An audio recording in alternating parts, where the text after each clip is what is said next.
Welcome back to the Deep Dive. This is where we take a whole ocean of source material, notes, articles, detailed narratives, and we just boil it all down for you, right to the essence. Yeah, getting to the core of it. And today, our deep dive is, it's really focused. We're not looking at some huge geopolitical conflict or a massive historical era. No. Instead, we're using our sources to trace the explosive and formative years of one single person. A single individual. It's a character study, really. Exactly. Our subject is Ezio Auditore, and the backdrop is, well, the glittering but completely lethal world of Renaissance Italy. That's absolutely right. And our mission today is really to follow that young man's transformation almost moment by moment. We're pulling out all the surprising factual nuggets, the historical context. We're specifically focusing on how the visible surface of 15th century Florentine politics, the Pazzi conspiracy, the fall of this big family was really just the tip of the iceberg. Yeah. Because beneath all that, there was this ancient, terrifying, hidden global war. And that's what really shaped his destiny. It's what took him from being a nobleman to a master operative. And the source material we have is just this deep chronological narrative that charts this incredible shift. Yeah. So we're starting in Florence, 1476. It's a beautiful city, a contradictory one. Oh, absolutely. A city of high culture, high fashion, and as we're about to see, incredibly brutal, sudden death. Okay, let's unpack this setup. The setting is, it immediately establishes all the contradictions of the Renaissance. Our sources, they paint Florence in 1476 not like some, static museum piece. No, it feels alive. It's a vibrant, breathing city. It's sensory overload. We get that beautiful description, right? The jasmine sweet evening air in the spring. Yeah. But that's immediately undercut by the reality of the city. You can't escape the stench from the Arno. The river was basically the city's sewer. So you have beauty and danger coexisting in every single breath you take. Exactly. And that is the environment that creates a person like Ezio Auditore. So at 17, he's described as tall, he's proud, but he's not some sheltered scholar. Not at all. No, far from it. He's leading a small gang. They're armed with daggers, short swords. They're basically privileged street thugs. They're using their social status to enforce their own personal honor in public squares. It's not abstract philosophy. This is raw, high-stakes street combat. And what's so fascinating here is the social lines being drawn. They clash with their rivals, who are led by Vieri de Pazzi. And the sources define Vieri perfectly. He's, passably handsome, but his character just shines through his face. It's marred by a cruel mouth and a weak chin. Oof. That's a description. It really is. And the Pazzi men, they're easy to spot. They have an emblem, golden dolphins and crosses. It signals this very clear aristocratic rivalry that's just simmering right under the city's surface. And the brawl, it starts over the absolute pettiest thing. But the intent is immediately lethal. It's just an insult. Ezio insults Vieri, specifically making this really vile comment about Vieri's sister Viola. And Vieri doesn't hesitate. He turns purple with rage and just shouts, "Kill the bastards!" It just shows you how fast noble pride could translate into deadly force. Yeah. This wasn't some schoolyard fight. These were daggers out in the middle of a piazza. Exactly. And Ezio, even this early on, he displays this extraordinary agility and skill. He moves with a speed that sort of hints at what he'll become. But he's still learning the price of it all. In the middle of this skirmish, he gets a wound, which shows his brash honor. It still has a very real physical cost. And this leads to a really crucial practical detail that grounds the whole narrative. They can't just walk away from this fight. Yeah. Ezio and his older brother, Federico, they immediately start scavenging the spoils of war from the Pazzi men they just beat up. And why? Because they need money for the doctor. This is a vital moment. It separates the story from just being a fantasy. They're nobles, sure, but they're clearly not, astronomically wealthy. Or maybe they're just frugal. Or they're just trying to keep their illicit activities secret from their very powerful father. That's probably it. They need gold coins for Dottore Cerisa. And the source material is very specific about the cost, which I think we should break down. Okay, let's unpack that. They needed 6 fiorini in total. 3 for the stitches, and then 3 more to have them taken out later. What exactly is a fiorino in 1476? So, Florentine Fiorino d'Oro was one of the most stable, most respected gold coins in all of Europe. It was a symbol of economic power, of stability. And the dollar of its day. Exactly. Think of it as the dollar of 15th century international trade. So 6 fiorini wasn't just pocket change. Not at all. It was a significant sum, probably enough to support a lower-class family for a few months. Wow. So the fact that Ezio and Federico are literally looting their enemies to afford basic medical care just underscores that this street violence had a painful economic penalty, one their father, Giovanni Auditore, could not find out about. So it's not just a casual hobby for them, it's a costly one. And Dottore Cerisa, the medico, he kind of acts as the voice of conscience here. He gives them that great, almost fatherly warning about their constant brawling. But Ezio's too young. He's too high-spirited to listen. He immediately ignores it, proving Cerisa right. He's still focused on his social life. He sneaks off to visit his current infatuation, a woman named Cristina Calfucci. Right. And when the city guards try to capture him after that visit, he performs what the source specifically calls out as his first leap of faith. He just launches himself off a rooftop tower. And lands safely in a hay wagon down below. It's the perfect encapsulation of his character at this stage, isn't it? He has this immense athleticism, this youthful recklessness, and a complete, almost beautiful oblivion to the actual dangers that are waiting for him just around the corner. The world is still just a playground for him. But that playful phase, it ends, and it ends abruptly. It does. Giovanni Auditore, Ezio's father, he's a man of immense gravity, of responsibility. He can sense the political tension in Florence is reaching a breaking point. So he stops treating Ezio like a boy. He starts using him as an emergency courier. He tasks Ezio with these critical errands. He has to deliver urgent, highly sensitive letters to different associates. And most cryptically, he has to retrieve a message from a carrier pigeon. This is clearly some kind of political triage. He's moving information out of the house before something bad happens. And while he's getting that pigeon message, Ezio stumbles on a detail that just fundamentally changes the tone of the entire story. It pulls us away from street fights into something much, much darker. The graffiti. The cryptic graffiti near the coop. The first line is a quote from Ecclesiastes, which is often associated with, dangerous or forbidden knowledge. He that increases knowledge increases sorrow. Knowledge equals pain. But what comes immediately after that is even more unsettling. Written below it in a ruder script is a question. Where is the prophet? Yeah. This is the first time he or we encounter the sort of esoteric language of this hidden war. It's a crucial narrative nugget, isn't it? It suggests that whatever crisis Giovanni is managing, it's linked to some kind of secret knowledge and a very specific person, the prophet. Whose appearance is either expected or being actively sought by these conspirators. Right, but Ezio's too busy to really process what it means because his own personal crisis intervenes, and it intervenes violently. He returns to the Auditore mansion around the 20th hour. We should probably clarify that for you. This is based on the system of Italian hours. The day was typically counted from sunset, so the 20th hour would put this sometime in the late evening. Making the scene even more frighteningly dark and silent. The description of the house is chilling. It's dark, it's silent, and then the reveal, it's been completely destroyed. Paintings, possibly by Da Vinci, slashed. Furniture smashed. His mother, Maria, is just found sobbing in the darkness. The chaos is total. And Ezio's survival instinct just kicks in. He's attacked in the Great Hall, and in this desperate close-quarters fight, he grabs a heavy silver candlestick to defend himself. It's a messy, unplanned fight, but he survives it. And his next realization is the worst one. His father and his brothers, Federico and young Petruccio, they're gone.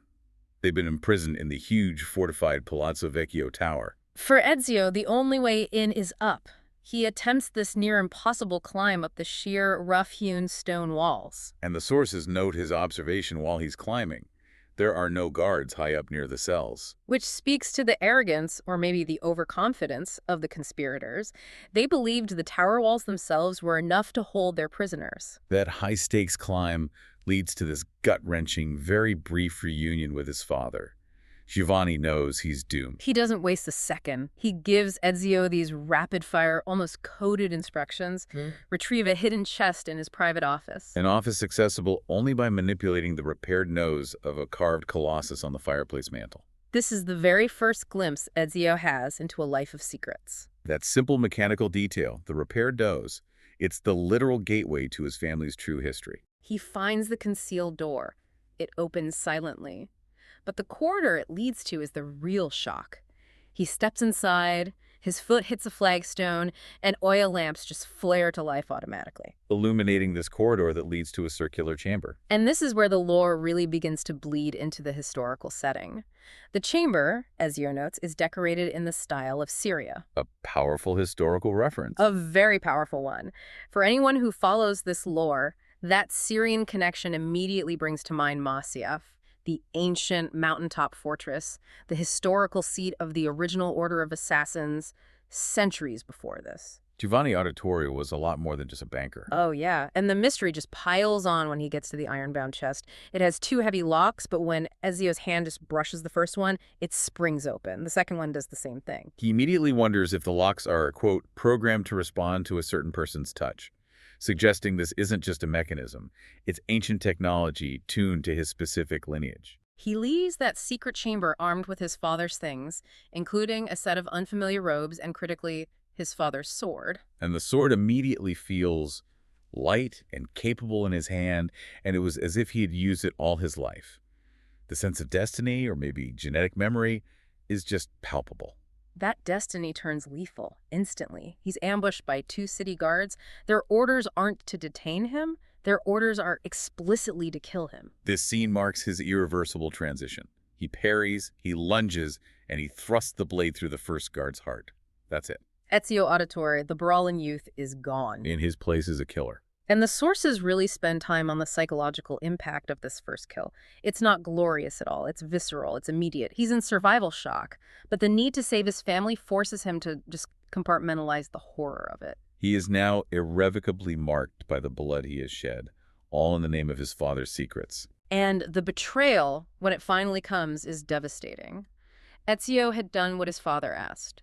He delivered the incriminating documents to Uberto Alberti, a family associate, a friend of the Medici. Uberto feigned concern.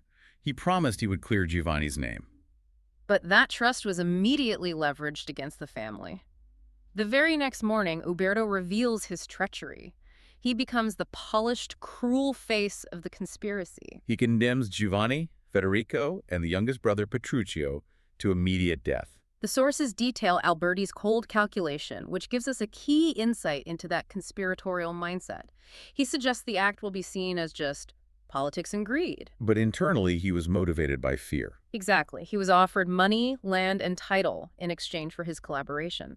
This confirms that the Templars' strategy, it doesn't just rely on their core members. It relies on leveraging the fear and ambition of compromised political figures like Alberti. Giovanni Auditore, though, he has this phenomenal, dramatic last stand from the gallows. He uses his final moments to accuse Uberto of being one of them, one of the conspirators working with the Pazzi, and he promises future vengeance. It's a public call to arms, even if Ezio is the only one left who can hear it. He watches the whole execution, trapped, helpless in the crowd, and his own life immediately flashes into danger as the guards spot him. This is when that mysterious external support system makes its move. Yes. He is saved by a completely unknown figure.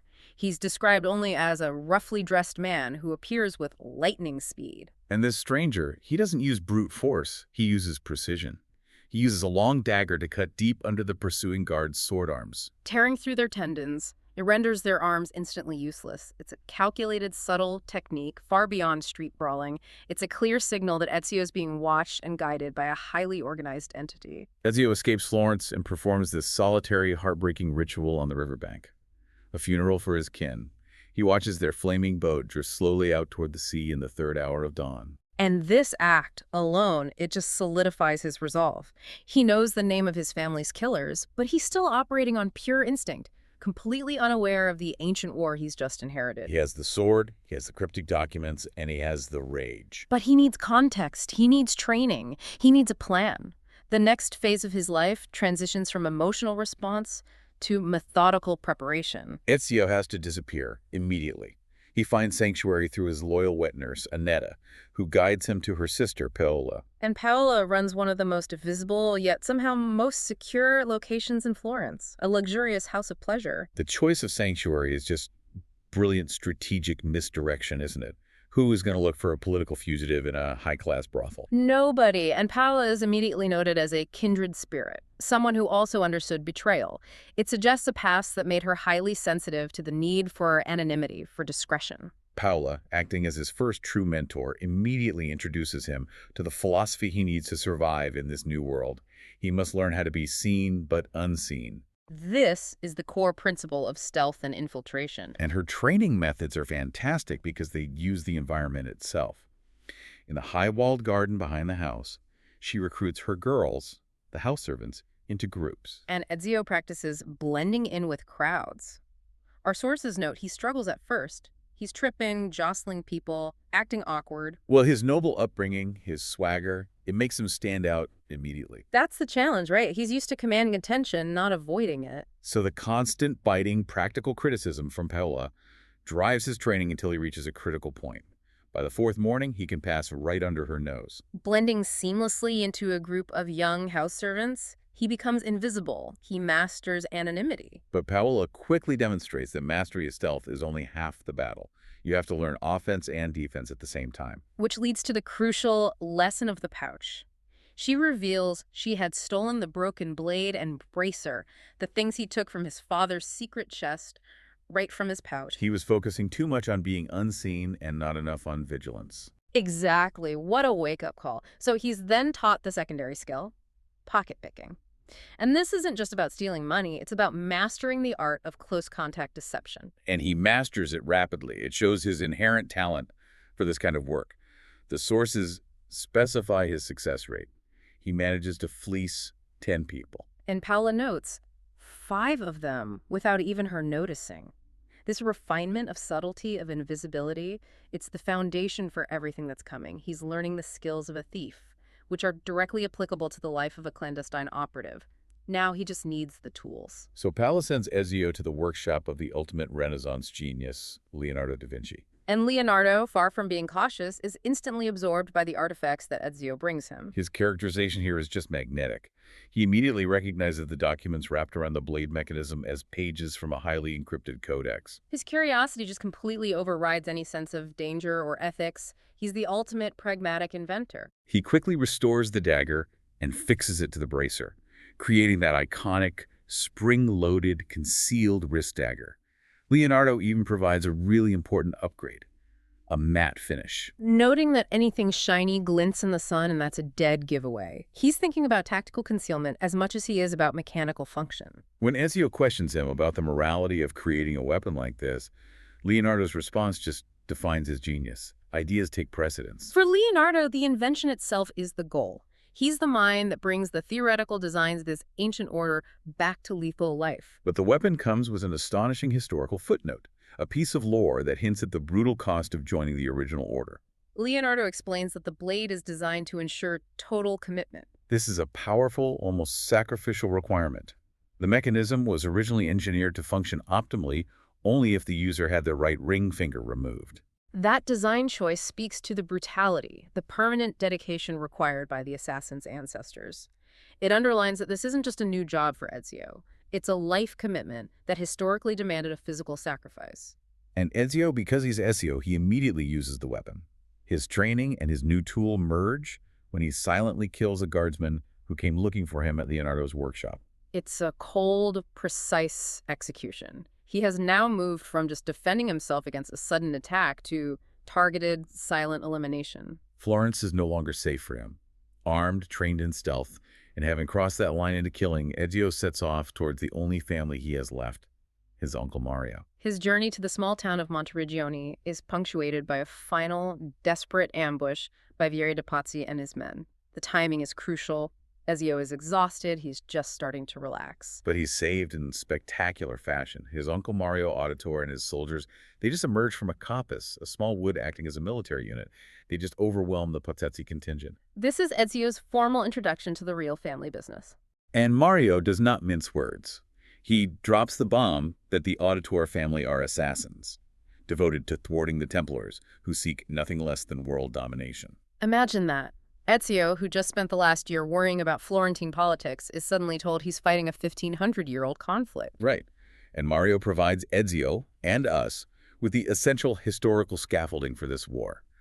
The Templars, they were founded centuries before, after the First Crusade, operating under the guise of an elite fighting force. But they quickly grew immensely rich and powerful through international finance and banking. Their wealth was their undoing, wasn't it? That financial power threatened the established crowns of Europe. Precisely. Mario explains that this led to the massive purge ordered by King Philip the Fair of France around 1307. Templars were arrested, massacred, excommunicated. But instead of dying out, they just went underground. Maintaining their organization with what Mario estimates to be 15,000 secret chapters across Europe, just waiting for the right moment to reemerge. That's a staggering organizational scale. Yeah. And deep resilience. I can imagine Ezio's reaction. He dismisses it as sounding fantastic, like a story from some ancient, dusty tale. I mean, he was fighting Vieri over a girl, not over world domination by a secret banking society. And Mario's response is perfect. He ties the fantasy immediately back to the tangible evidence, he says, like something from an old parchment covered in arcane writing, perhaps. He's pointing to the codex page Ezio recovered. The pieces are literally linking the past to the present. Ezio, following up on intelligence, defeats Vieri and overhears a crucial Templar meeting at the Palazzo of the Dolphin. He identifies the leaders, Jacopo de Pazzi, Francesco, Vieri, and this imposing crimson-cloaked, tall Spaniard. And when Ezio kills Vieri in his dying breath, Vieri confirms the centralization of the Templar threat. He names their true, powerful enemy, Rodrigo Borgia. This is the moment the narrative pivots. It goes from local revenge to targeting the global leadership of the Templars. Ezio returns to Monteregione with a new codex page, and Mario integrates it into this wall display. Mario shows Ezio how all the recovered pages fit together, crossing from one to the next. Creating a larger encrypted mystery. The Vengeance Quest is now formally intertwined with the Assassin's historical mandate to decipher and protect this ancient knowledge. So the war is now moving beyond Tuscany. Ezio takes Mario's advice and travels to the floating city, Venice, a crucial port of trade and Templar influence. And he finds Leonardo da Vinci there. Leonardo is absorbed in a new round of engineering contracts, including the mysterious design for a bat-like structure. Venice introduces Ezio to a whole new level of aristocratic power and ruthlessness. He meets Caterina Sforza, daughter of the Duke of Milan and wife of Girolamo Riario. The sources describe her as a fireball of a woman. Caterina Sforza is a fascinating character in this history. She embodies the raw, pragmatic power of the Renaissance nobility.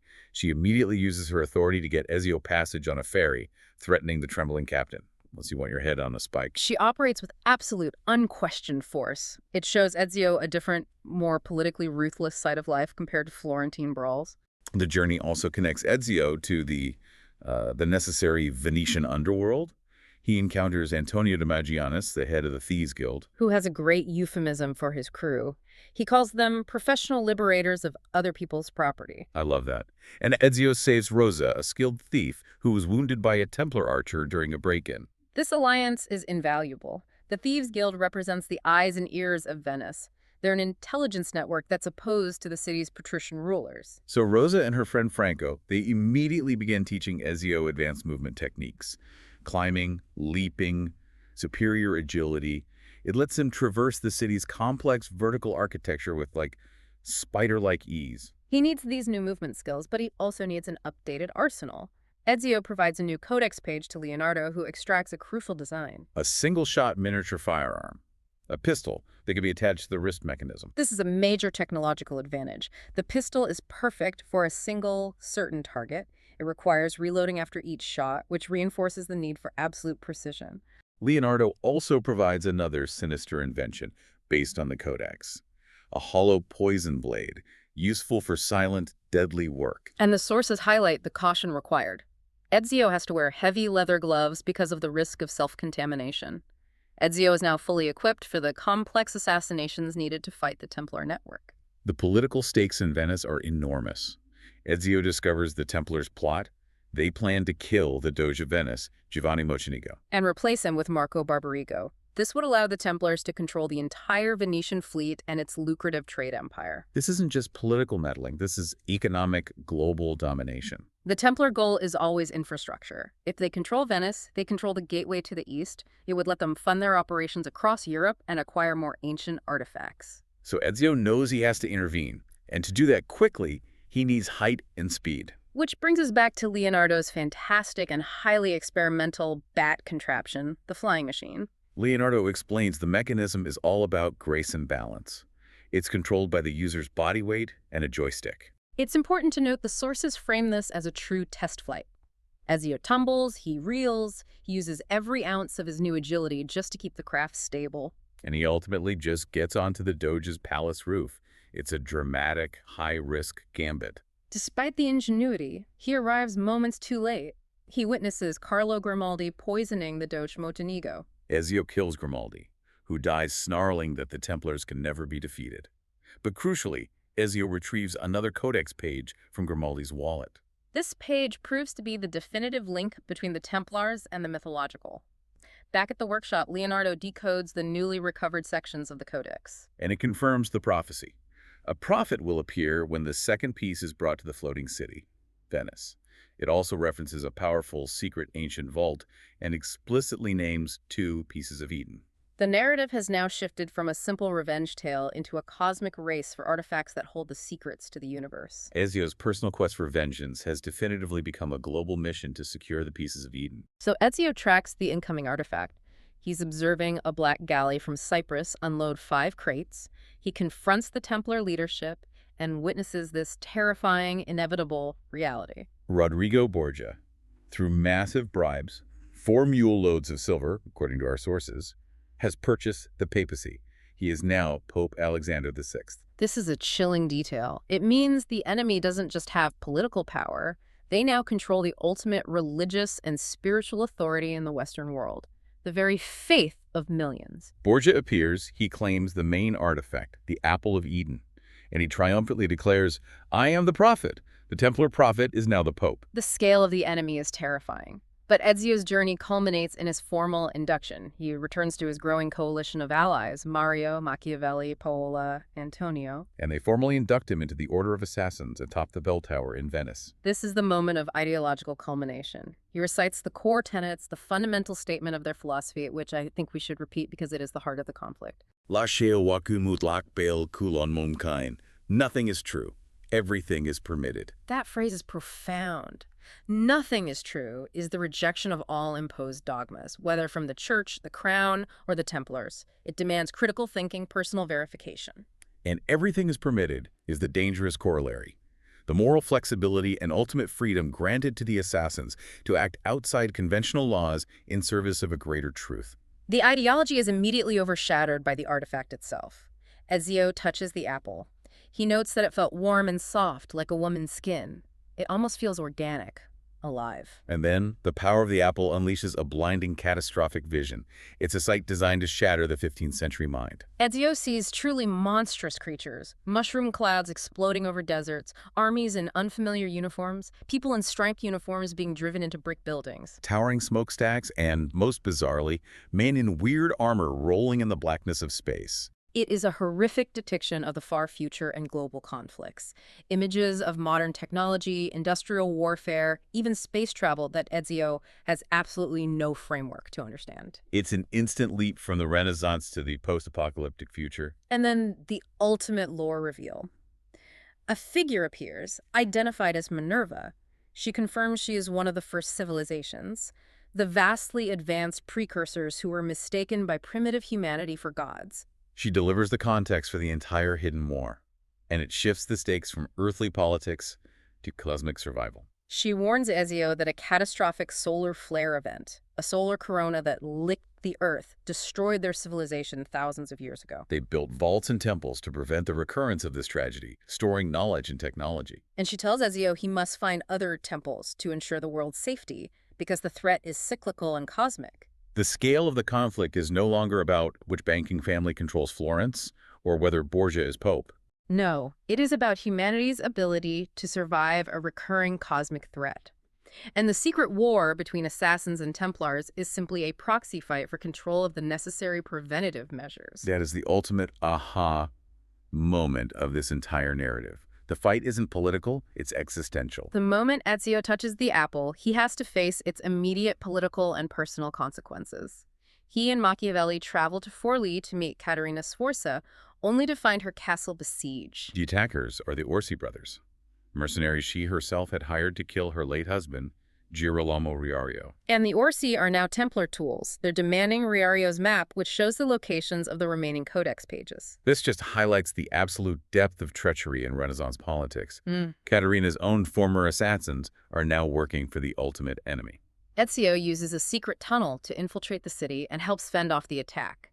He organizes the surviving gunners to aim cannon at the incoming siege engines. It's a display of martial leadership he didn't possess back in Florence. But the personal cost is enormous. Ezio manages to retrieve one of Caterina's kidnapped children, but in a moment of trickery, he is struck by Cecco Orsi, who is wielding the Staff of Eden. The staff is incredibly potent. The blow severely weakens Ezio's right arm. He is rendered unconscious. And Ezio wakes to find the apple has been stolen by a shadowy figure in a black kappa. We should probably clarify, a kappa is a long, heavy cloak or cope, often worn by clergy. The thief is quickly identified as Girolamo Savonarola, a Dominican monk. Savonarola immediately proves the apple is the ultimate political weapon. He takes it back to Florence and imposes a devastating tyranny. He rules from the Convento di San Marco, using the artifact's hypnotic power to whip up mob hysteria. He organizes the infamous bonfires of the vanities, burning books, art, scientific instruments. He's literally driving Florence into a self-imposed dark age. The profound irony here is just staggering. Savonarola is using an artifact from an advanced pre-religious scientific civilization to enforce religious fundamentalism and burn art, including possibly Da Vinci's work. The Templars understand how to use raw power, even if they don't fully understand the artifact's origin. So Ezio, now working collaboratively with his allies, Paola, Machiavelli, Volpe, who's the head of the Florentine Thieves Guild, they have to systematically dismantle Savonarola's regime. They understand that just killing the monk while he holds the apple would just create a martyr. So instead, they systematically eliminate his fanatic supporters, an old soldier, a doctor, influential priests, key aristocrats, all of them fanatically devoted to the monk because of the apple's influence. This methodical removal destabilizes the regime. It causes the tide of public opinion to finally turn against the religious tyrant. The mob eventually turns on the monk himself. Ezio watches the climax and he sees the apple roll unheeded between the feet of the crowd. He retrieves it, and then he steps forward to the stage where the burning had taken place. And this is Ezio's final defining action as a political mentor. He gives this passionate final speech in the Piazza della Signoria. He urges the citizens to choose their own way.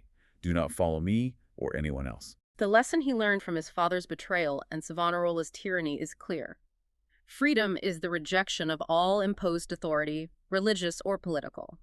He has mastered the philosophy of the creed. With all the codex pages gathered and his philosophy cemented, Ezio now knows the vault's location.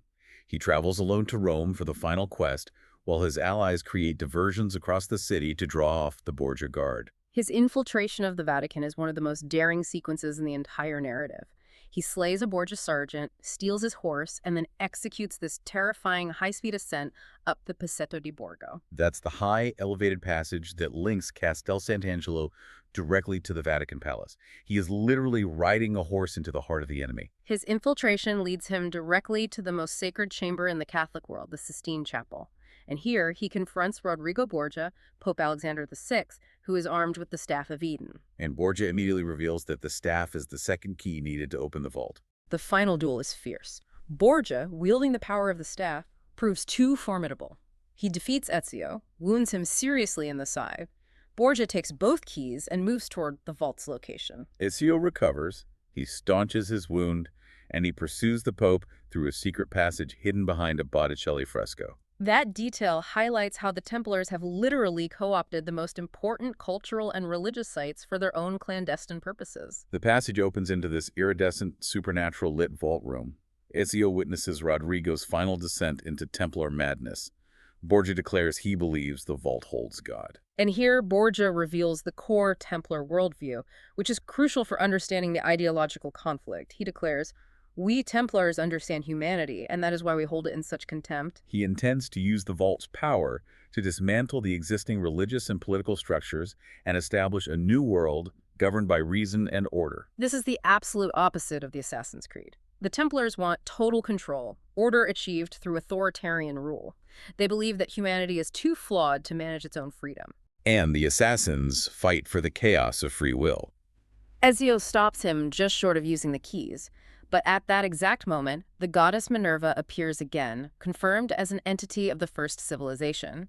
She uses the energy of the vault to manifest, echoing her warning about the destructive solar flare recurrence. Minerva doesn't speak to Borgia. She speaks past him, directly to Ezio. She confirms that the Templars are still operating on this limited, self-interested understanding. They're blinded by their own limited ambition to rule a small, flawed planet. Her final message emphasizes the need for continuity. She shows Ezio the vast scope of the first civilization's history and their immense sacrifices.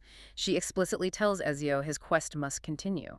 He must find other temples built by the first civilization to secure the world's safety before the next catastrophic solar event. The vision concludes with the sun burning angrily and the chilling image of the Templar cross superimposed over it. A final warning that the Templar threat, like the cosmic threat, is far from over. Ezio's journey culminates not in a victory, but in a massive escalation of responsibility. He defeated the Pope, but he inherited a job that spans millennia and cosmic time. What an astonishing journey we have followed. We watched Ezio Auditore go from a brash, brawling whelp in Florence, worried about his honor and his next Fiorino, Right. to a master operative who stared down a pope and received an explicit, terrifying warning from an entity previously mistaken for a goddess. The sources really confirm the complexity of the stakes Ezio unknowingly stepped into. The depth of the Templar conspiracy wasn't just about controlling political power or banking in Italy. No, it was about controlling artifacts, the pieces of Eden that contained the actual scientific history of mankind and the blueprint for planetary survival. The ultimate takeaway is that the conflict Ezio inherited was a race to control the truth about our past, specifically the fact that an advanced civilization was wiped out by a recurring solar flare. And our current political and theological struggles are largely just noise compared to that ticking cosmic clock. That is the profound and sobering warning delivered by Minerva. She essentially told Ezio that despite all his courage and skill, his kind modern humanity still fundamentally struggles to understand the true nature of existence. We're operating on myths like God living in a vault, rather than the scientific reality left behind by the first civilization. And that leads directly to our final provocative thought for you to mull over. When Minerva delivered her catastrophic vision of the future to Ezio in that vault, she specifically showed him a skyline. A vast city of towers crushed together, which made a twilight of the streets below, clearly depicting a world far into his future, our present-day skyscrapers.